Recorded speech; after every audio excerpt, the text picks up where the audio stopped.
Hi, welcome. If it is your first time of stopping by or coming across my YouTube channel, you are highly welcome. I appreciate each and every one of you who always tune back to watch my program. May God Almighty bless you. You are free to leave your comment constructively. Like you know, I present to you information across the globe, especially Nigeria to be precise. And today, I present to you another exciting video which we are going to watch together. Now let's watch this video together, then come to my comment section and tell me what you think about the video. You are free to criticize, but constructively, as we watch the video together. And when you are willing and not afraid anymore to pay the price for freedom, don't let this white man tell you that violence is wrong. Every damn thing that he got it by being violent, killing people, raping and robbing and murdering. He's doing it as we speak, and then he has the nerve to come and tell us that violence and hatred won't get it. Don't buy that. He's worthy to be hated. Worthy. Because of the evil that he does. God hates. I don't know why man think you're better than God when God in the Bible said he loved Jacob but he hated Esau. In the Bible he said no man can serve two masters. He'll love one and hate the other. They have made us little sheep that they can walk over and run over, but when we decide it's over, and we should make that decision, it's over, we're not taking it anymore, and we cannot pass on to another generation the legacy of our cowardice when we know the problem and won't move to erase the problem. That's our fault. We gotta change. See, one of the things that our ancient people knew, yours and mine, when it got to the point where they would be extinguished, they had to fight. Even if they lost, they had to fight. So the great warrior spirit came up out of us. Same with the blacks, same in Haiti, same in Central and South America, the Maroons. All of those came to a position where they had to fight. In that church, where 9 of our brothers and sisters were shot down by a skunk,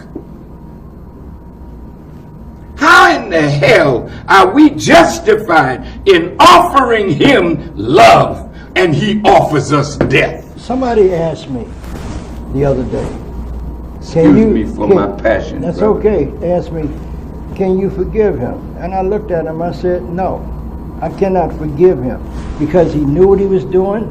He was cold and calculated, and he was just fostering the same hate. Who asked you that question, brother? Did he look like us? Yeah. Yeah, he's one of them. Yeah, I know. How in the hell? I mean, it's an insult It to is me an insult. that you're going to ask me, can you forgive?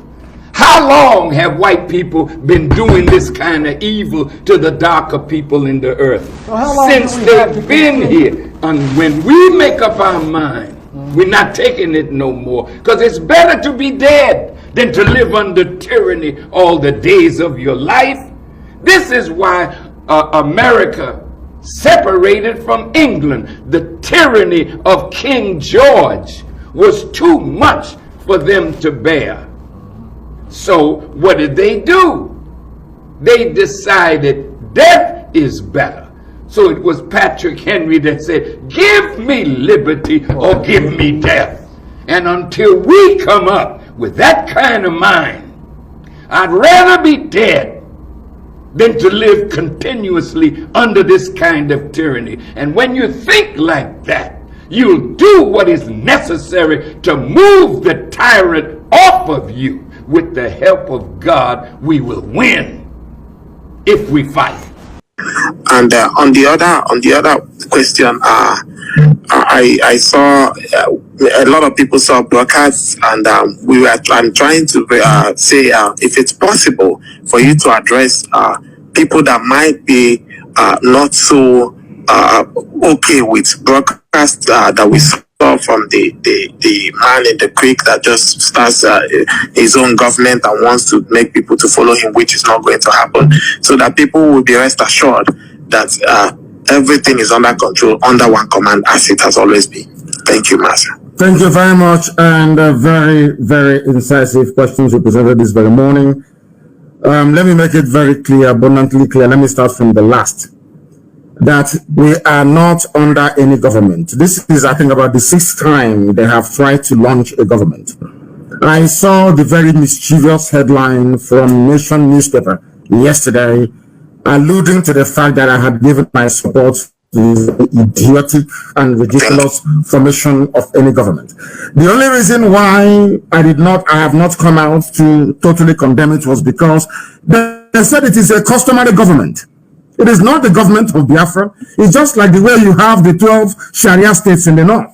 They operate a customary Sharia system that suits people of the Janjaweed, leaning. Those who are being controlled by the Fulani Caliphate.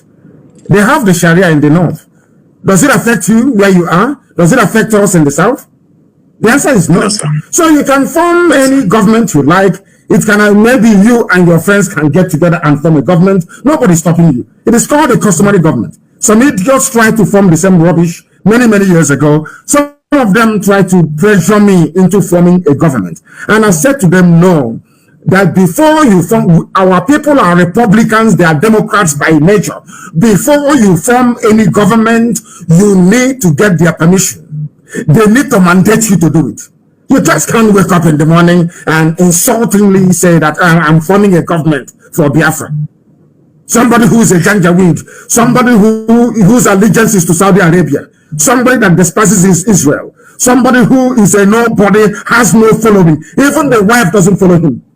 You want to, anybody can, in the zoo, you can announce anything, and if you give them money, they will carry it. We know the work that DSS is doing. They even went as far as issuing an op-ed. Somebody wrote an article trying to extol the virtues, trying to insinuate that somehow this wonderful, noble, unbreakable family has been divided. And I said to the person that you are insane.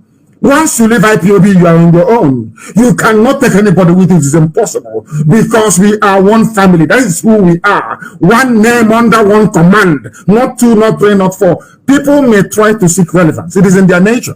When you run out of, let me give you a very simple example, my dear brother.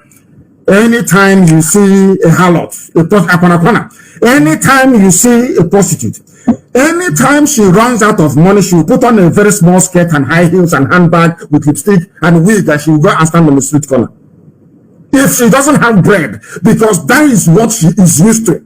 Anytime you have these hungry people run out of money, they try to make so much noise to attract the attention of the zoo government so that their money can start flowing again. But I think the zoo have now sourced them out, that they are nobody, that they are insignificant. Coming to the abductions that you talked about, we know what is happening. And that is why I don't know who the unknown gunmen are, but I'm praying for them.